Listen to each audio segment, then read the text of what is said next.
Muy bien, señores, estamos en este bloque con el señor Miguel de Acevedo, que está participando del Foro de Líderes Empresariales del NOA, que se lleva a cabo acá en Salta. Yo te comentaba por radio ese tema, ustedes que siguen.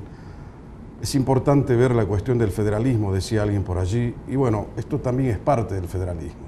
Referentes nacionales discutiendo hoy acá en Salta el destino de la economía del país, pero dentro de lo que es el B20 o el Business 20 o el B20, como quieran llamarlo. Ese organismo que lo preside Daniel Funes de Rioja, juntamente con la COPAL. Y ahora, en esta noche y en este instante, vamos a hablar con el presidente de la Unión Industrial Argentina para que nos comente su impresión, qué es lo que se vive acá, hacia dónde va la Argentina hoy, el tema económico y demás. Buenas noches, señor Acevedo, un gusto tenerlo acá. ¿Qué tal? ¿Cómo le va? Mucho gusto, el gusto es mío.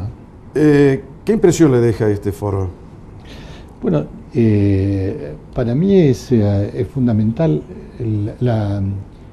como usted dijo al principio, el B20 es la parte empresarial del G20 que se va a hacer a fin de año en la Argentina, en Buenos Aires, y que va a ser una vidriera fenomenal para la República Argentina.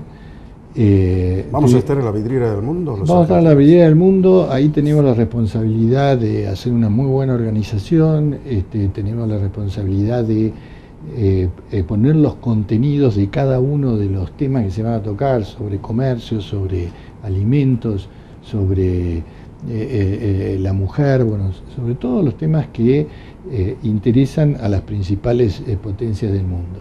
Así que es una responsabilidad muy grande que ya comenzó, o sea, porque empezamos en Rosario, lo continuamos acá en Salta, y lo vamos a seguir en San Juan, en Neuquén y en Córdoba.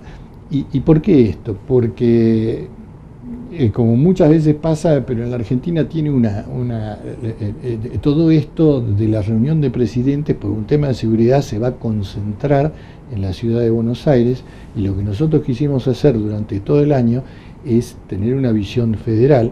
Por eso estamos viendo a las provincias para poder mostrarla también dentro de esta vidriera y que también participen de esta visión del mundo. Usted sabe que los provincianos siempre se quejan del tema de las economías regionales. ¿Cómo nos integramos dentro de una economía o una macroeconomía que se maneja desde la nación? ¿Hay una mirada, por ejemplo, desde la Unión Industrial Argentina sobre ese tema? Claramente, la Unión Industrial Argentina es una institución de 130 años. Ahora, lo bueno que tenemos nosotros es que ahí están representados todos los sectores, o sea, el acero, el azúcar, todos los sectores que componen la economía argentina. Pero también están representados las regiones. Entonces, hay un representante de Salta, hay un representante de Jujuy, hay un representante de Tucumán, también de Córdoba. Yo soy un representante de Córdoba. Entonces, eso lo que nos da es, en las reuniones que tenemos en Buenos Aires, cuando se habla, ahí hablan todos, y entonces es más difícil o es más fácil tener una visión federal. Yo coincido con lo que usted está diciendo. La Argentina es un país por constitución federal, pero económicamente es muy unitaria. Es centralista. Es claramente centralista, y muchas veces nosotros lo que estamos luchando es más por el tema industrial. El entramado industrial está mucho en el interior. ¿Sabe cuál es el problema, Miguel de Acevedo? Nosotros discutimos el federalismo también hace 150 años, pero sin embargo nunca hemos visto el efecto benéfico del federalismo en ninguna provincia. Fíjese que nos han gobernado presidentes que eran provincianos. Sí. El caso de Menem, el caso de Kirchner, que era un presidente patagónico. Menem es un presidente de una provincia pequeña y pobre como La Rioja. Y sin embargo, siempre hemos tenido un resultado frustráneo. Es decir, el centralismo sigue y la gente sigue discutiendo en estos foros de cómo abrimos al federalismo. O sea, no se termina nunca la discusión. ¿Se da cuenta de lo que le digo? Sí, totalmente, totalmente. ¿Hay algún antídoto para eso? Yo me acuerdo, sí, a ver, y lo que pasa es que el país, desde la época, hasta de la época de cuando se construyeron los trenes, es una mano que está hundida en todo el interior donde está la producción, basada en el puerto de Buenos Aires. Así es. Entonces, se construyó con esa mirada. Se construyó con esa mirada. E inclusive culturalmente hicimos un aporte grandísimo los propios provincianos para consolidar esa posición. Sí. Ahora, lo que yo estoy viendo hoy es que, y lo estábamos viendo en las discusiones del B20, es que mucho de eso se tiene. A ver, hoy el ferrocarril es antiguo, a pesar de que mucha gente. ¿Por qué es antiguo? Porque el ferrocarril, cuando se construyó, no había caminos, había carretas, o sea, se tardaba de venir de Salta. Mi abuelo salteño tardaba, y tengo las cartas, que venía de Salta y tardaba 2 días en llegar a la ciudad. Claro. Y en el camino le iban pidiendo cosas para la vuelta. Entonces, ahora, hoy ese ferrocarril no es el transporte, o sea, no es un transporte, puede ser un transporte de cargas, pero ya no más un transporte de pasajeros, porque le ganó el avión, le ganó el auto. Seguro. O sea, hoy tenemos rutas, hoy a mí me conviene agarrar mi auto e irme cuando quiero y no esperar a ir a una estación de trenes y salir, o tomarme un avión. Pero para ustedes que son industriales, es absolutamente necesario, y para nosotros que estamos adentro, el desarrollo del ferrocarril. No, fíjese el precio, el tema de los costos. Okay. Eso es un tema que ustedes lo manejan muy bien. El costo de capital, el costo de laboral, el costo logístico, el tema de la competitividad, la reforma previsional. Son temas que la Unión Industrial creo que va focalizando y que nosotros tenemos que seguir colaborando para que esto, en definitiva, no solamente se discuta, sino que veamos algún día el efecto de la discusión.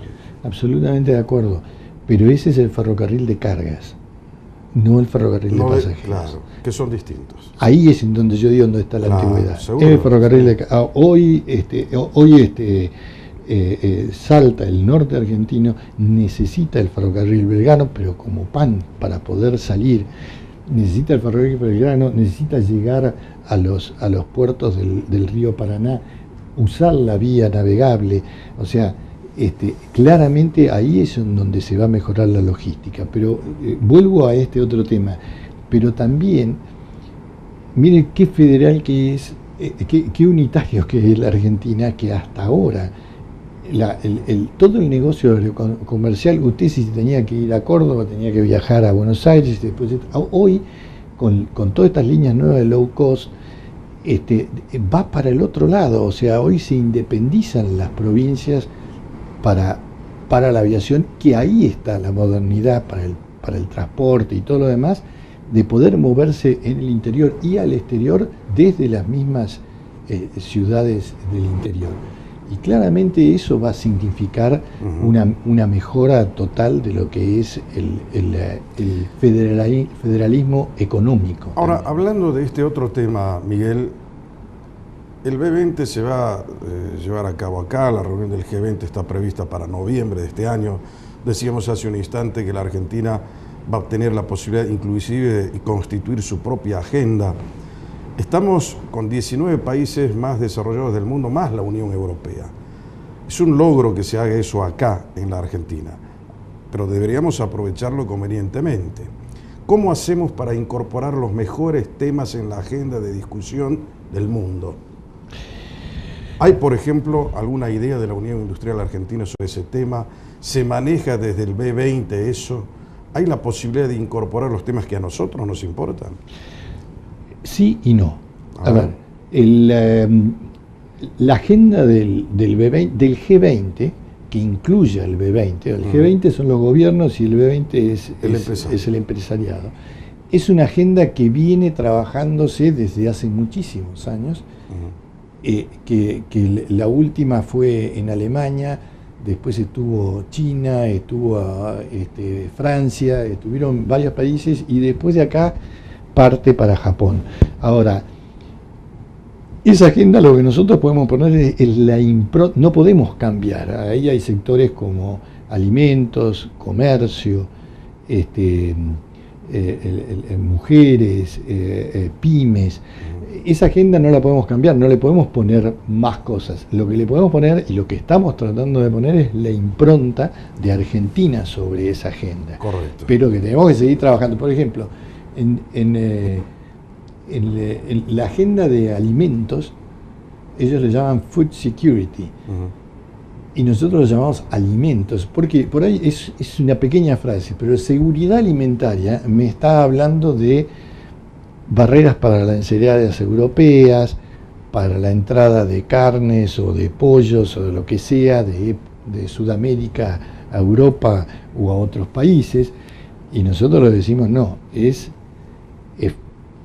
alimentos, no seguridad alimentaria, es alimentos y trabajar sobre esa agenda. Para avanzar con otro tema, Miguel, la Argentina es hoy un país cerrado, ustedes pueden competir, tenemos una industria de calidad. ¿Cómo ven el costo, por ejemplo, del capital o el costo laboral? Porque hablamos hace un momento. ¿Es excesivo hoy? ¿Sienten eso? ¿Hay una reforma tributaria que en definitiva está pendiente en la Argentina? Sí, a ver, la Argentina ha sido un país cerrado que se está abriendo. Ahora, esa apertura no se puede hacer de un día para otro, así como tampoco se puede cambiar un gobierno o la mentalidad de un sector de la sociedad de un día para otro, sino que se tiene que hacer con convencimientos y con tiempos. Hay muy pocas cosas que uno puede decir, bueno, esto lo cambio, y mismo hasta en una empresa no puede decir cambio todo mi personal y pongo otro, no se puede hacer eso. Ahora, vayamos a la pregunta suya. La Argentina empezó a abrirse primero cuando se sacó el cepo cambiario. Hay cosas que mucha gente no se da cuenta, pero hasta ahora para el exportador no era dueño de los dólares que ganaba con la exportación, sino que los tenía que vender al Banco Central. Hoy no, hoy hay una libertad. Eso no quita que igual tenga que ingresar los dólares, porque tiene que pagar los sueldos, tiene que pagar los costos y todo lo demás, pero tiene la posibilidad, como lo mismo que en mercado interno, de negociar con su comprador tiempos. O sea, en vez de tener solamente 30 días para darle al comprador del exterior, puede darle 5 meses, 6 meses, o sea, negociar eso que antes no estaba permitido. Eso es apertura. Ahora, también la apertura significa empezar a competir con el exterior, un país que ha estado mucho tiempo cerrado, con costos argentinos. Imagínense, después de Sudán y Venezuela venimos nosotros. Exactamente. En economía cerrada. Bueno, pero con costos argentinos muy altos. Esos costos, usted los dijo algunos, son los impuestos, ingresos brutos. Hay muchos impuestos que se ponen en las provincias o en los municipios que son terriblemente regresivos. Impuestos nacionales como el impuesto al cheque, que en casi ningún país existe. Claro, distorsivos. Totalmente distorsivos. Esos impuestos se van a ir sacando. Hoy hay una nueva ley impositiva, pero que se va a ir aplicando en 5 años. Entonces, yo lo que veo es que la Argentina posiblemente se abra más rápidamente que esos 5 años, pero por lo menos lo que nos está dando es un programa de cómo va a ser adelante para tener un negocio, o ver cómo voy a tener que pagar impuestos, o cómo puedo invertir adecuadamente. Y bueno, esas cosas.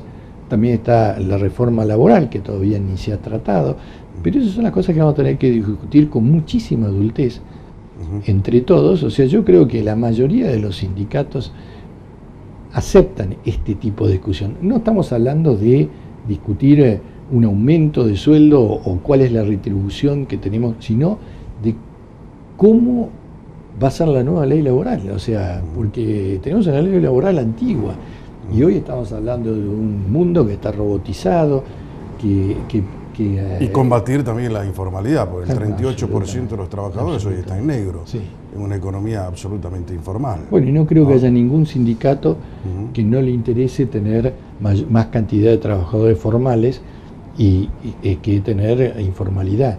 Y tampoco veo, ahí están las convergencias, tampoco veo que ninguna empresa que tiene trabajadores formales le interese competir con informales, porque no hay competitividad posible en ese caso. Entonces ahí están las convergencias y donde tenemos que empezar a trabajar. Miguel de Acevedo, le agradecemos su tiempo, muy amable. No, al contrario, un placer. En un instante va a estar Daniel Funes de Rioja sentado acá conmigo.